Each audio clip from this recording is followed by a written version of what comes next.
Hi again, it's me Gatsby, but you can also call me Gat, and today I'll be making some more Cringe Ocs again for my totally #original story idea, LIminal Lost and Found. Honestly, I was not expecting all the positive feedback from the last designing Cringe Ocs video. It really took me by surprise. All the kind, supportive comments and the genuine interest from all those in the comments. My subscriber count jumped up by like 86 people, if not more, which may not seem like a lot, but to me that's like multiple classrooms worth of people. The craziest thing is I even got fan art. This extremely lovely rendition of Daisy Dawnlight by Tumblr user FLUFFYCANNIBALS, which, by the way, you should so check out their page and like the art and all their other art. Link in the description. Like I said, they have a lot of super epic art. Go follow them, go support them. But yeah, all the support, it gave me some confidence to try to make some more characters that would be set in the world of Laugh. Because even though I have had the story as an idea for a year, if not more now, I really haven't put a lot of time or effort in really developing it. It, as an original story, has always been on the back burner compared to my other OC stories. It still has a ways to go before it can even catch up to the others, but hopefully by creating and adding 4 more characters into the Liminal today, that will help me a bit in getting a better idea on where exactly this crazy story of mine will go. But then again, maybe not. I'm not a professional writer by any means, and honestly, my creative writing process is akin to a small child smacking their toys together, pretending some epic wizard battle is going on. Quick disclaimer, real quick, though. There's going to be a lot of me referring to the last Making Cringe Ocs video, so if you haven't seen that last video yet, I would highly recommend watching that first and coming back here. So I don't sound like a total madman explaining this all to you. I can't stop you though if you choose to continue onwards with this video. So real quick rundown on the LIminal Lost and Found lore. Laugh, aka LIminal Lost and Found, is an original story idea I have made in my silly little brain in which random characters from a variety of different universes get plopped on my take of the backrooms, which is called the Liminal. Some of these characters who have been plopped into the Liminal created a settlement called Little Town, which in my mind's eye looks like this famous liminal space image with like all these door spaces either leading to living spaces for the various inhabitants of Little Town or to like gateways to other parts of the liminals. But yeah, they live there and they help each other out and survive till, till they find a way back to their own dimensions. Or they die. Whatever happens first, who knows? Like I have said previously, I don't have a lot of characters and plot planned out, but tonally I know it's going to be very stupid, but heartfelt, if that makes sense. But yeah, anyways, funny cringe OC time, let's go, fuck it, we ball, as the gamers say, yeehaw. Right off the bat, you'll notice that compared to the first video of Cringe Ocs, for each of the characters in that video, I just did like one basic character illustration with like shading, that kind of thing. Well, as for the art, in this video, I'm doing something different where it's more of a character sheet, no shading, just flat colors, more sketches and doodles all over the page. Mainly because I wanted to be more exploratory with these characters today. Gives me a chance to play around with them more in my mind.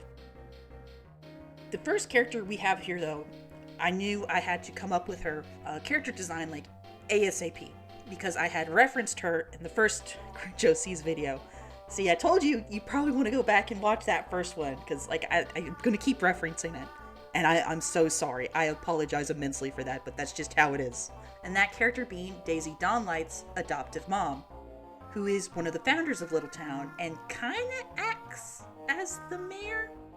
I don't have set in stone what her name is, but at the moment, Murphy, maybe it's like a last name, just felt right. Like Mayor Murphy. The alliteration just felt really, just rolls off the tongue to me. So what I wanted to do with Murphy, not what I wanted, this is what I needed to do with Murphy, was make her look like a Family Guy character. I don't know why. The most Family Guy I have ever seen in my life is out of context clips on my Twitter timeline. I know next to nothing about the show, and I have no intentions on learning any more than what I already do. But the idea of this well-loved leader in this community, the adoptive mother of one of the main characters, being this lady drawn in my terrible imitation of the Family Guy art style, was just so stupid and funny to me. I couldn't pass up on the idea.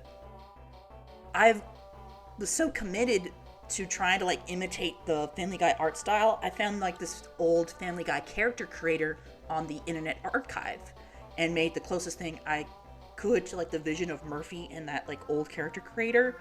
And then I used that, took a screenshot of it, and used it as a character reference. Did I get as show accurate as I could have? No, not even close. But hopefully the idea still comes across. Drawing Murphy actually has given me some more appreciation to the Family Guy art style, strange as that is to say. So while she definitely doesn't really look Family Guy, at the very least, the idea of her coming from some stereotypical comedy cartoon for adults does.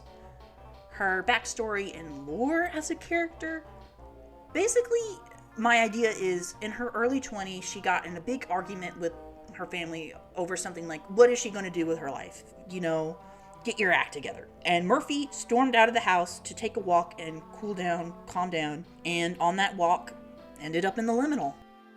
And she's been in the liminal for the past 20-ish years, which is really sad if you think about it, because I imagine it really haunts her, the fact that the last interaction she had with her family was on such a sour note. And I imagine she really holds nothing but a lot of regret and remorse over how that night played out. And sure, she spent just as much of her life in the liminal as she did in her home dimension, and I do think she does consider the liminal her home in a way, but given the chance, I think she would go back to her home dimension without hesitation, as I think she has the right to, at least, to feel that way, or, you know. But anyways, that also makes her feel guilt, because, you know, she's basically the mayor of this town. These people rely on her, they need her. She literally has friends, she has a family, she has a daughter who she adopted, and they have a really good relationship. So this conflict of where she needs to be, where she wants to be, I think could be really interesting for like an inner character conflict. Add some drama. Yeah. Quick fun fact though, she's currently wearing a wig, just a way for her to not have to worry about maintaining her hair as much by keeping it short, but, you know, still aesthetically, you know, like still having hair, if that makes sense. And since she's like mainly staying in Little Town, which is like a safe area, she's not gonna have to worry about some wacky circumstance causing like her wig to like get stolen off her head or something, which would not be cool. Don't go stealing people's wigs. That's not nice. But yeah, Murphy, she's not a girl boss. She's a woman leader. So Murphy wearing a wig got me thinking about hair and salons and barbers, and the idea hit me. What if there was a funny little robot that was a barber? A BARBERBOT, if you will. A funny little robot whose sole purpose is to fix people's hair, which probably would be a little depressing if that was your only sole purpose in life. Editing Gatsby here. What I meant to say here is that being created for one purpose only and only being able to do that one thing without the opportunity to change or grow was the depressing part about BARBERBOT's life. It was not my intention to imply that being a hairstylist is depressing. Hairstylists of all kinds are super epic. I apologize for my lack of clarity. With that said, let's get back to the video. Yeah. But I don't really see BARBERBOT being a sentient, or at least a fully sentient being. It's just a little guy, Your Honor. It's just a little BARBERBOT, and it loves fixing people's hair. It loves giving haircuts. It loves dyeing people's hair. It loves doing hair stuff. That's its thing, and it likes its thing. So BARBERBOT being such a simple character, I wanted to make sure that its character design reflected on that. Its arms vaguely resembling like older models of hair dryers. Its bright colors, kind of like cars, how they were in like the 50s and 60s when they had like all these really pretty colors and stuff. And even like its cartoon abilities to stretch its arms were definitely inspired by like various cartoon robot scene and like retro futurism arts and cartoons. I think I was definitely kind of indirectly inspired by like Rosie the robot from the Jetsons. But yeah, not really much else to say. I do admit I did wing the colors. Like, even though I had like that idea of like the retro looking car colors, I wasn't exactly sure the exact palette or the exact, what's the word, percentage of like what color where. So the kind of blue, the orange, the white, even that blue gray, I'm surprised. I like how that came out. I think BARBERBOT looks cute and kind of sleek. Definitely that retro vibe I wanted to have for little old BARBERBOT. But yeah, that's pretty much it for BARBERBOT. Just a funny little robot giving people haircuts. Very nice. Okay, here we are. Second to last character.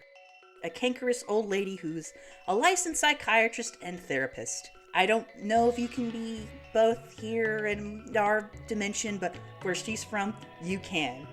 And she is. Or she was. You know how it is. Also, if it wasn't obvious, she's like an alien with some moth-like qualities, because I imagine her race to live on like a moon. And you know, like moths, they get a lot of times associated with the moon and like the moonlight. And I know I'm super clever. But yeah, Miss Doctor Lady, I don't really have a name for her. I'm just drawing a blank in that department, to be honest. So hear me out, viewers, in the comments of this video. Give me your ideas on what her name should be. Here's some more information, some more fun facts about her to maybe help you with this. Yes, she's your typical cranky old lady, but she's not mean. At least not on purpose. She doesn't go out of her way to be mean to others. Just kind of tough love with those around her, but still being kind, respectful, professional to her patients, which I imagine would be a fair amount, because they all live in some nightmare realm with most of them being separated from their loved ones and flung into various scenarios in which the average mind shouldn't have to deal with. Yeah, I think a lot like Mayor Murphy, she ended up being like a trusted member of the little town community. The final thing I wanted to mention about Miss Dr. Lady, though, is her interesting dynamic with Vulpes. You can kind of see in the bottom doodle there, they have the somewhat antagonistic relationship, to say the least. The two are like oil and water. The grouchy old person who can see through the younger's bullshit and expects better of them. The really crazy thing is, though, here's a little plot twist for you all coming right at you. Miss Dr. Lady is from the exact same dimension as Vulpes. Maybe not the same time, but same place. But she's not a furry, you say. And you're right, she's not.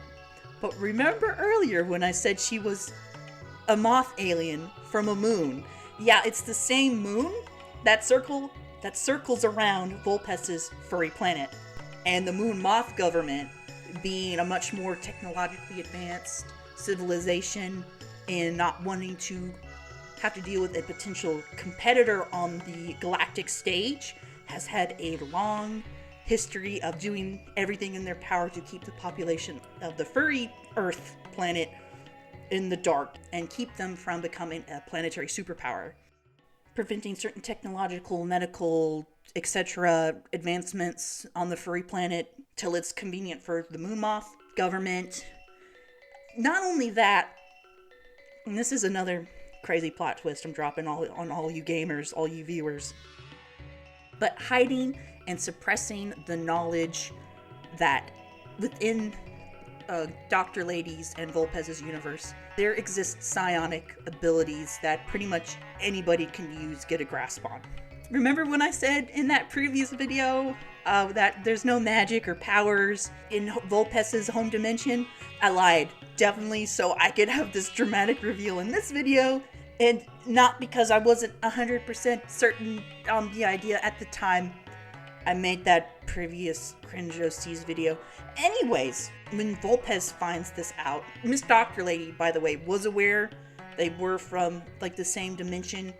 She just didn't want to like say anything about it because she didn't want to like completely shatter his like worldview again. Their dynamic changes for the better, becoming like a student mentor kind of dynamic, maybe even a mother-son thing going on, though neither of them want to admit that.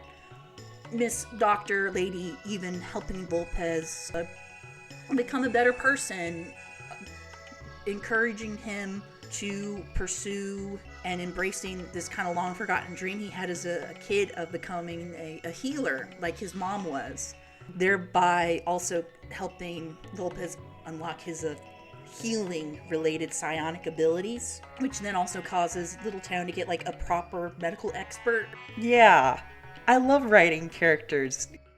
Character writing is my passion. So, for the last character of today's video, I kind of cheated at the end here. The final character today isn't a completely new character made for this video, but rather an OC who I made when I was 14 years old and has been with me ever since, and actually plays important roles throughout a couple other of my original story ideas. Prometheus, also known as Julius, depending on the context/scenario he's in.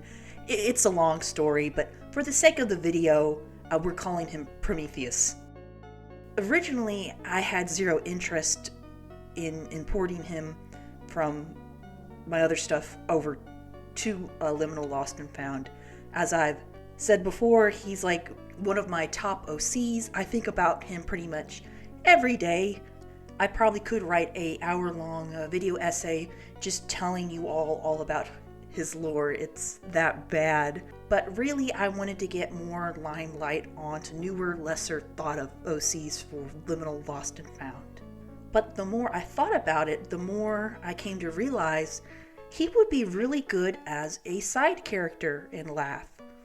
Not as someone who lives in Little Town, but as someone who's on the outskirts, off in the liminal doing who knows what. I don't think I've really mentioned this before on the channel, but one of the themes I really want to have for LIminal Lost and Found is that we all experience pain and trauma in some form or another. You know, Vulpez, he lived in poverty and had to deal with the brunt of a system who punishes the lower class just for existing, among other things. Levka lost an arm and his father to war. Azure spent her childhood in a lab being tested, not seen as a person, but as a weapon to be used. There's countless other examples, but all the characters in LAF either have to carry the weight of their past or they're going to. DASY, watch out. The trauma train's coming. Anyways, pretty much all of these characters throughout LAF figure out how to overcome this. Or rather, they learn how to deal with their past trauma in a healthy, positive way. But not Prometheus. His character growth happens later on in a different story. In LAF, he's there as a grim reminder of what could happen if you let yourself sit in your pain and your regrets and let yourself become part of this toxic cycle of self-isolation and self-sabotage, self-hatred. A quick Prometheus lore dump. Prometheus, in his universe, is the god of dragons. Prince Lindworm, the one who gave dragons a heart, the ability to feel. Hearts feel love and passion, excitement, but also pain and sorrow. And unlike his siblings who gave dragons logic and willpower, the negatives of a heart are a lot easier to point out. For this and the results of a couple other tragic events in his life, Prometheus found it easier to set himself up as the big bad of his world. All he ever wanted was for everyone to be kind to one another, to laugh in merriment hand in hand. But he slowly came to the conclusion that the only way this would be possible is if he set himself up to be this terrible figure that everyone hated. His logic being if they're too busy joining forces to fight him and bonding over their shared victory over him, they wouldn't have time or really want to fight each other anymore. Of course, Prometheus never goes too far as a villain. He's mastered the art of the bluff, and for centuries has always set himself up for failure in a secretive way. He's like one of those cheesy cartoon villains who you really can't take seriously, but you still kind of do. It's a balancing act of the villain who wants to be defeated but doesn't want that information to be known. In LIminal Lost and Found, I imagine there's like an episode or a chapter, whatever, where DASY and Levka end up separated from everyone else. And they stumble across Prometheus on his own, doing his own thing in the liminal. And at first, things are okay, but awkward. DASY wants to bring him back with them to Littletown, because the more the merrier. He shouldn't be on his own. Levka doesn't really trust the guy, but tries to keep it on the down low as to not make DASY feel bad. And Prometheus is having to struggle with the fact that he doesn't know what to do with himself. It's been centuries, decades, very long time since he was last treated like just some guy, not like as a god or like some evil being that needs to be, destroyed. But the pressures of both DASY and like Levka get to Prometheus, and he does what he does best to get out of an uncomfortable situation. He bluffs, he acts scary, snarls his teeth, says something like, "You were smart to doubt me, young prince, for I am truly a great evil." That kind of thing.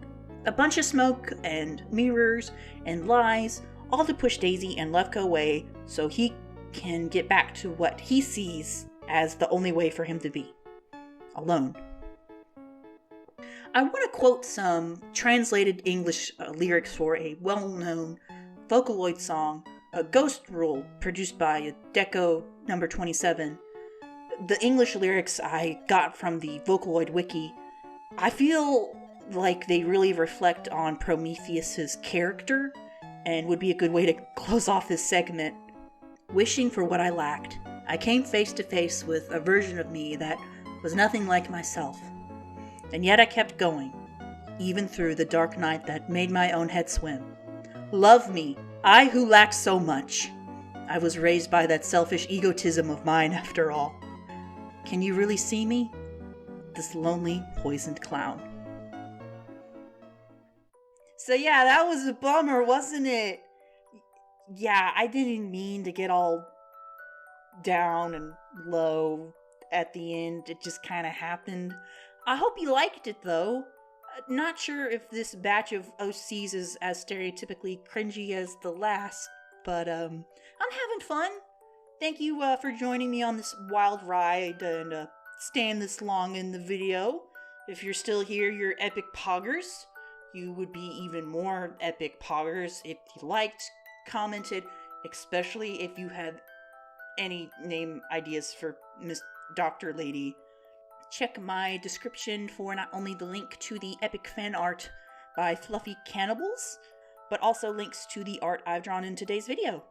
Till next time, stay safe and be kind to one another. Bye-bye!